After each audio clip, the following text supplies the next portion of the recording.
Después de un cambio de régimen, la teoría sugiere que todo se vuelve más estable, se retira a un líder autoritario, se instala uno que promete alinearse con intereses internacionales y el país entra en una nueva etapa. Pero la práctica ha demostrado lo contrario. Afganistán, Irak y Libia son ejemplos claros, décadas de conflicto, vacíos de poder y economías fracturadas.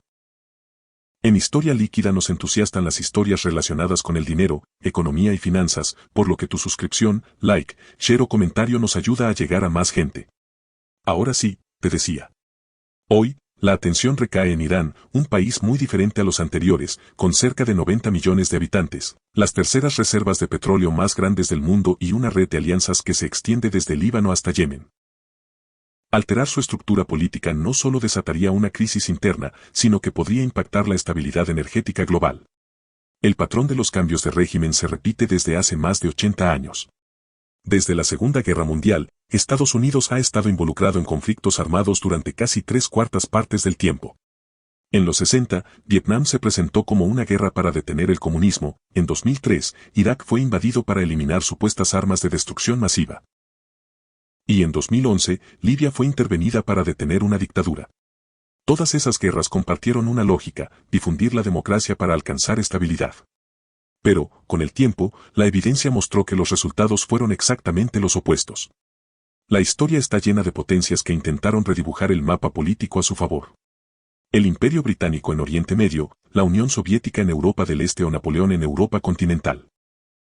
Sin embargo, los intentos modernos de imponer sistemas políticos externos han producido una tasa de fracaso alarmante. De las más de 25 intervenciones estadounidenses para cambiar regímenes, solo Japón, Alemania y Panamá lograron estabilidad duradera. El resto, en su mayoría, terminó sumido en guerras civiles o colapsos económicos. El problema de fondo no es solo político ni militar. Está en la manera en que fluye el dinero dentro de un país. En las economías occidentales, el poder económico está distribuido, millones de personas y empresas generan riqueza, pagan impuestos y financian al Estado. En cambio, en los estados dependientes de recursos como el petróleo, ocurre lo opuesto, el Estado obtiene sus ingresos directamente del subsuelo. Es el Estado quien financia a la gente, no al revés. Esa diferencia, aparentemente técnica, cambia por completo el equilibrio de poder. Antes de la invasión de 2003, Irak dependía casi totalmente del petróleo. El 95% de sus exportaciones y más del 60% del PIB provenían de este recurso, controlado por el gobierno. Cuando ese sistema se desmanteló, toda la estructura económica colapsó. Este tipo de países son conocidos como estados rentistas, un concepto desarrollado en los años 70 por el economista iraní Hussein Madavi. En estos sistemas, el gobierno controla la riqueza y distribuye parte de ella a la población a cambio de estabilidad política. Funciona mientras el flujo de dinero se mantenga, pero si el distribuidor desaparece, el país entero se derrumba. Eso fue exactamente lo que pasó en Irak. Cuando Estados Unidos disolvió el ejército y el partido Baas, cientos de miles de militares quedaron sin empleo, sin pensión y sin propósito. Muchos de ellos se unieron a insurgencias que pelearon durante más de una década contra la nueva administración. La caída del régimen no solo eliminó a un líder, sino también el mecanismo de distribución económica del país. Cuando ese sistema se rompe, deja un vacío que distintas facciones buscan llenar, cada una compitiendo violentamente por los recursos del Estado. Situaciones similares ocurrieron tras el colapso de la Unión Soviética. Antiguos burócratas y redes criminales se apropiaron de los activos del Estado. En Tayikistán, eso terminó en guerra civil. En Irak, tras la invasión, grupos como Al-Qaeda surgieron de las ruinas del régimen y rápidamente se expandieron aprovechando el vacío de poder. En escenarios así, los grupos más dispuestos a usar la violencia son los que sobreviven, y la población, buscando seguridad, termina bajo su control. Muchos argumentan que con suficiente tiempo y dinero, una ocupación podría funcionar. Japón y Alemania lo lograron, pero esos países ya tenían instituciones fuertes, burocracias sólidas y economías diversificadas antes de la guerra. Además, sus poblaciones aceptaron la ocupación porque servía como barrera contra amenazas externas, la Unión Soviética y China, algo que no ocurre en los conflictos modernos. En Afganistán, tras casi 20 años de presencia extranjera y billones de dólares invertidos, el régimen colapsó en cuestión de días cuando las tropas se retiraron. Sin un enemigo común, los invasores se convirtieron en el enemigo. El patrón se repite, un Estado rico en recursos es derrocado, la economía colapsa, las facciones luchan por el poder, y las fuerzas extranjeras terminan enfrentando la resistencia que ellas mismas crearon. Y si eso fue un problema en Irak o Libia, el caso de Irán sería aún más explosivo. Irán ya experimentó un cambio de régimen en 1953, cuando un golpe orquestado por la CIA y el MI6 reemplazó al primer ministro Mohammad Mossadegh con el Shah. Durante 25 años, pareció un éxito. Pero en 1979, la revolución islámica barrió con todo y creó un sistema diseñado para resistir cualquier intento de intervención externa. A diferencia de los regímenes de Saddam Hussein o Gaddafi, el poder en Irán no se concentra en una sola persona, sino en una red de instituciones militares, religiosas y económicas que han sobrevivido más de 4 décadas bajo sanciones y presiones. Hoy, Estados Unidos e Israel han intensificado sus operaciones en torno al país, atacando posiciones de milicias aliadas en Siria, Irak y el Mar Rojo, mientras Teherán refuerza su cooperación con Rusia y China. Irán es el corazón de una red de fuerzas proxy que incluye a Hezbollah, los hutíes y facciones chiitas en Irak. En el papel, eliminar al régimen podría parecer una forma de debilitar esa red y reducir tensiones regionales. Pero la historia reciente muestra que lo que parece lógico sobre el papel rara vez ocurre así en la realidad. Si Irán colapsará, hay 4 escenarios posibles. El primero sería la creación de un nuevo gobierno más abierto, respaldado por sectores de la población que llevan años pidiendo libertad. Aunque los movimientos Mujer, Vida, Libertad de 2022 mostraron un fuerte deseo de cambio, el control económico sigue en manos de 2 pilares poderosos, el clero y la Guardia Revolucionaria. Las fundaciones religiosas, o bonyads, manejan cerca del 30% del presupuesto del Estado sin supervisión pública, mientras que la Guardia Revolucionaria posee su propio imperio en sectores estratégicos.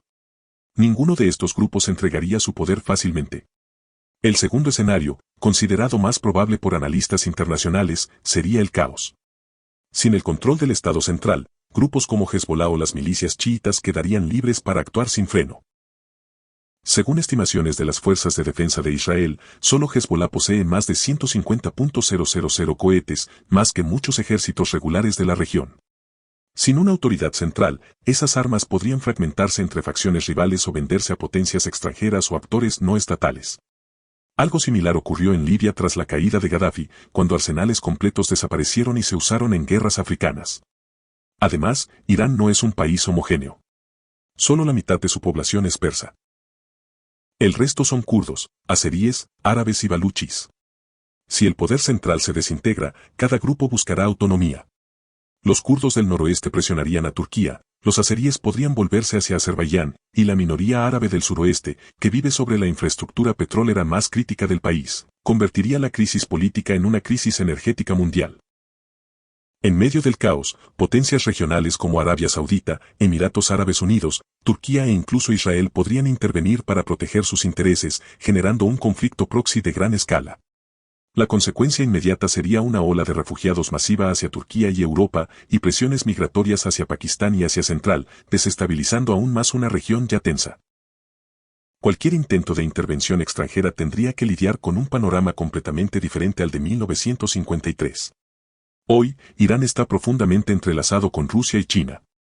Moscú ve a Teherán como un socio clave en su estrategia contra Occidente, mientras Pekín depende del petróleo iraní y mantiene grandes inversiones dentro del marco de la iniciativa de la Franja y la Ruta. Ninguna de estas potencias permitiría pasivamente que un gobierno prooccidental controle las reservas energéticas de Irán. Así, las opciones para Estados Unidos y sus aliados son limitadas: intervenir y arriesgarse a una guerra regional o mantenerse al margen y permitir que otras potencias expandan su influencia. El dilema no tiene respuestas fáciles. La cuestión no es si el régimen iraní es autoritario o represivo, sino si lo que podría venir después sería más estable o menos peligroso. La historia sugiere que la respuesta probablemente sea no. Además, cada cambio de régimen fallido envía un mensaje claro al resto del mundo: los países sin armas nucleares corren más riesgo de ser intervenidos. Gaddafi renunció a las suyas y terminó muerto. Saddam no tenía y fue derrocado. Corea del Norte, en cambio, ha permanecido intocable.